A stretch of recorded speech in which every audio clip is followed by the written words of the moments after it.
My family didn't notice I moved states. Now they want me at my sister's wedding.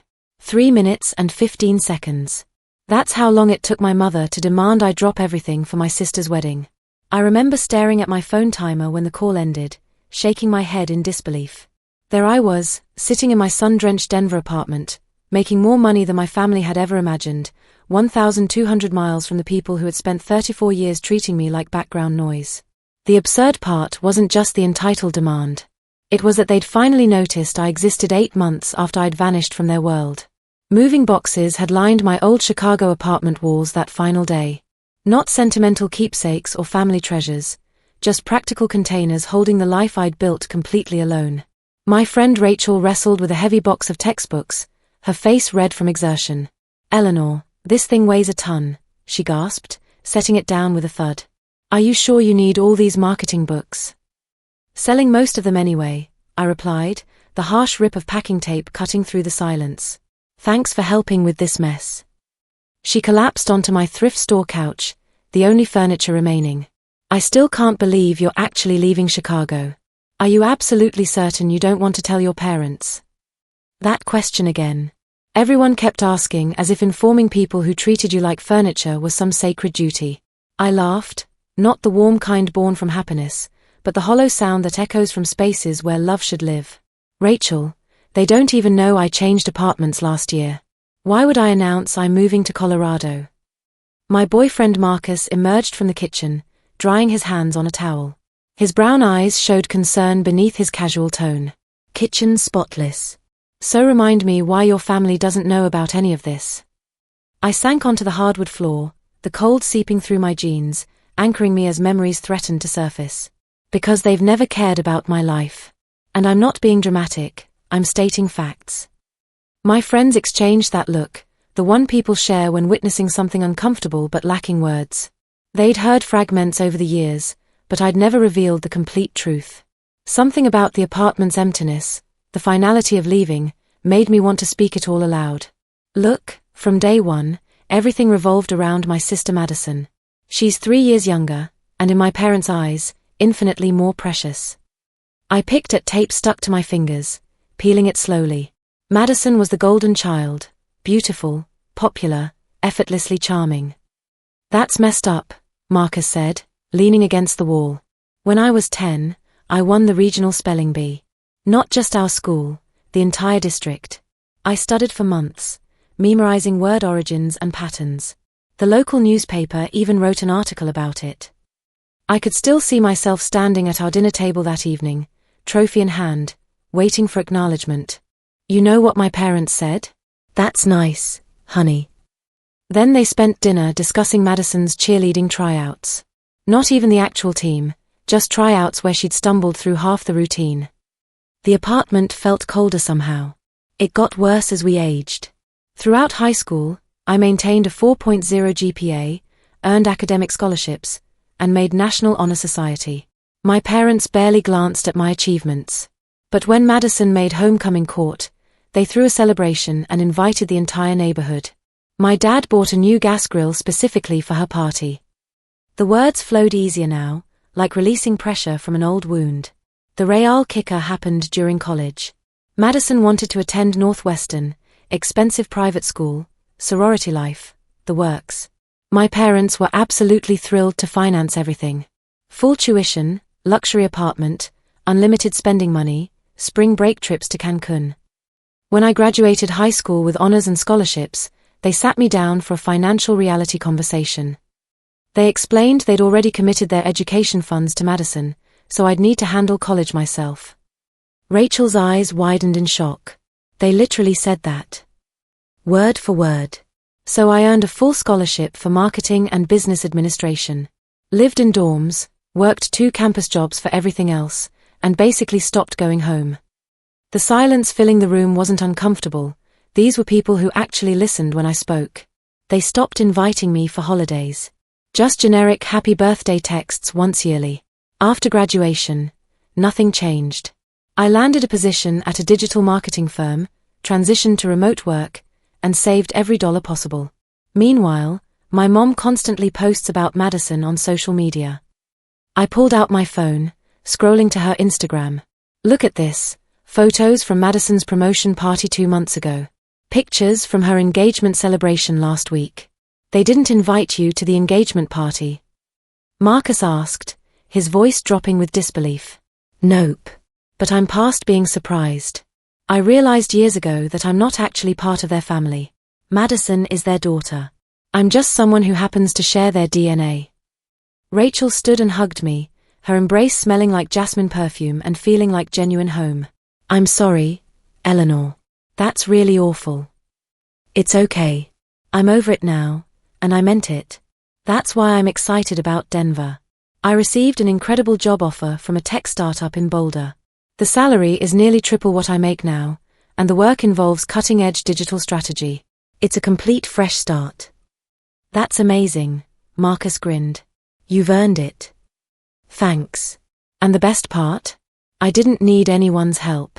I handled everything myself, found the position, negotiated the salary, secured a Mountain View apartment in Denver, arranged the entire relocation independently. Rachel beamed. Look at you being completely self-sufficient and successful. I am proud of myself, I admitted, the words feeling strange but satisfying. I've been saving for years, and with this new salary, I should afford my own house within 18 months. Something quiet with mountain views and reliable internet. That's all I need. We finished packing in comfortable silence, then ordered deep dish pizza and sat cross-legged on the floor. The empty apartment felt like shedding old skin, strange but liberating. 8 months later, I discovered that sometimes the best revenge truly is success. I was sitting in my Denver apartment on a random Thursday morning, never tiring of the Rocky Mountain view. Jagged peaks against endless blue sky, the kind of scenery people vacation to see. I could admire them from my desk while working, from my kitchen making coffee, from my balcony where I often sat evenings watching sunsets paint them gold and purple.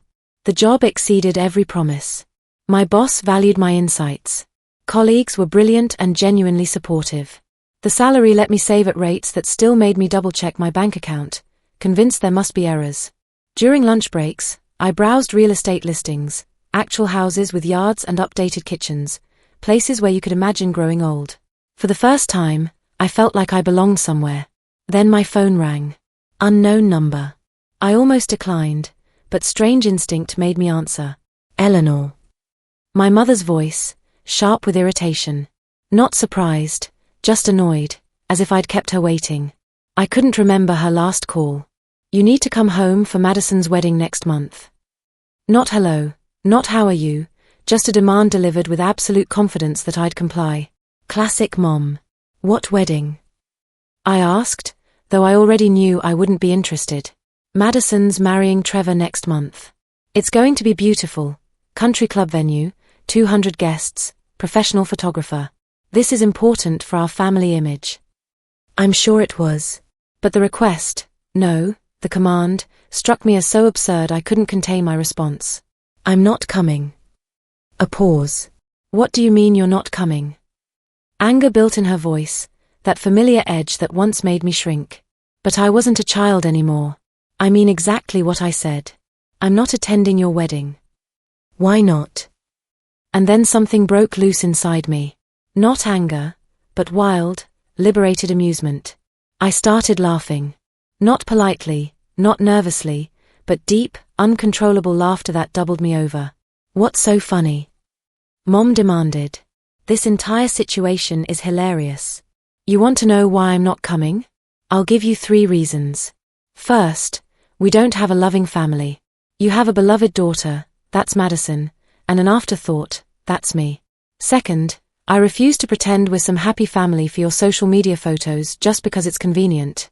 And third, I paused, savoring the moment, I can't attend because I moved to Denver 8 months ago. Dead silence. I could almost hear her brain struggling to process this information. You moved to Denver without telling us. Why would I tell you? You never asked where I lived before. Then she exploded. How dare you move across the country without informing your family? What's your address? We need to know where you are. I was still laughing. Mom, do you remember my old address? The apartment where I lived for 4 years. She didn't answer immediately. Eleanor, that's not the point. Actually, It's exactly the point. You don't remember because you never cared enough to know. You've never been interested in my life, so why would I share where I live or what I'm doing?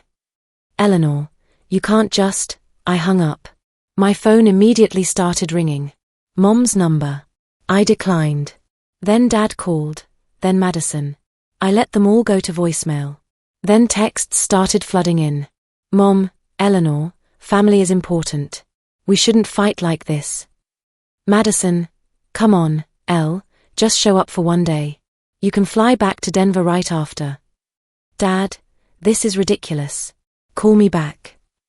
More calls, more texts. It was as if they'd suddenly remembered I existed and weren't pleased that I wasn't jumping when they snapped their fingers. I silenced my phone and cooked myself a proper dinner, grilled salmon with roasted asparagus, the kind of meal I never had time for when working multiple jobs through college. The entitlement in their messages was staggering. Madison needed her wedding photos to show a perfect family, so suddenly they needed me to play my assigned role.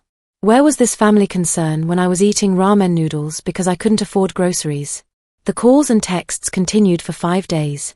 Some were guilt trips, others bribes, a few just angry demands. I read them all but responded to none. On the 5th day, my grandmother called. Hello, sweetheart. How are you settling into Denver? Her voice instantly soothed something inside me. Really well, actually. I love it here. I'm so glad. Listen, your parents asked me to call you. I sighed.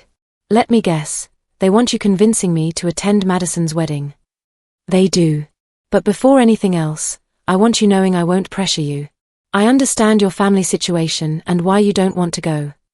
Thank you, Grandma. That means everything. Your parents are upset you moved without telling them. Grandma, they didn't even know where I lived before. How is that my fault? It's not your fault, sweetheart. I've watched this family dynamic for years.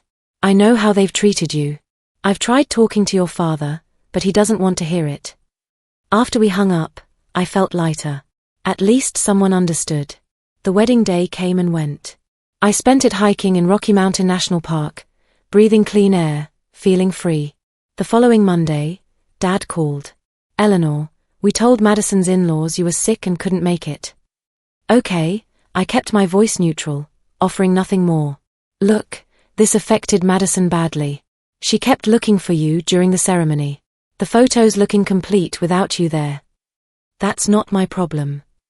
His voice dropped to that dangerous register from childhood, the tone meaning consequences were coming. If you keep acting this selfish and damaging our family reputation, I'll cut you out of my will completely. I nearly dropped the phone laughing so hard. You'll disinherit me, Dad? I make more money than you, Mom, and Madison combined. I don't need your money. Silence stretched between us, heavy with realization. Is that true about your salary? If you'd ever bothered asking about my life, you'd know I work for a major tech company and make an excellent living. His tone changed instantly, warming with newfound interest. Eleanor, we've always been proud of you. We just want you home so we can all be together as a family. I hung up without responding. An hour later, Madison started texting about how proud she was of me and how she'd always thought about me and missed me. It was pathetic. Now that they knew I was successful, they suddenly wanted me back. The only thing that had changed was the value they believed I could bring to their family image. I blocked their numbers and deleted their contacts. I was done with all of them. 2 months passed, the most peaceful months in years. No calls, no guilt trips, no demands. Just me, my work, and my Colorado life. I'd narrowed my house search to several promising properties in the foothills outside Boulder. Beautiful places with mountain views and hiking trails, quiet neighborhoods where I could imagine building a real life. My phone rang on a Sunday afternoon. My grandmother's name appeared. Hello, sweetheart. How are you? Really good. I'm looking at houses online. Found a few I want to see in person. That's wonderful, Eleanor. I wanted to tell you about the wedding aftermath. Oh, how bad was it? Well, Madison's new in-laws weren't happy about your absence. They kept asking uncomfortable questions about why you weren't there, and your parents' excuses kept changing. First you were sick, then you had work commitments, then they claimed you were traveling internationally for business. The bride's parents didn't believe any of it.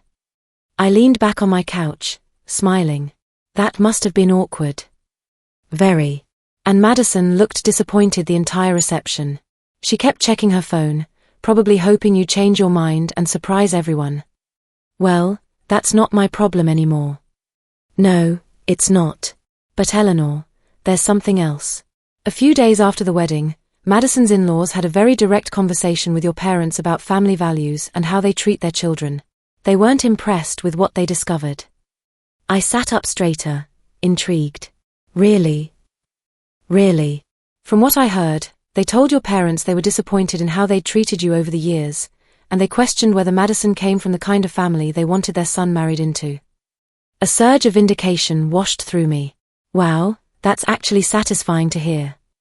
Your parents are panicking now. They've realized their treatment of you might actually affect Madison's marriage and her relationship with her new family. But that's their consequence to face, not your problem to solve. As I hung up, I felt completely free for the first time in 34 years. I'd built a life entirely on my own terms, and I'd never been happier.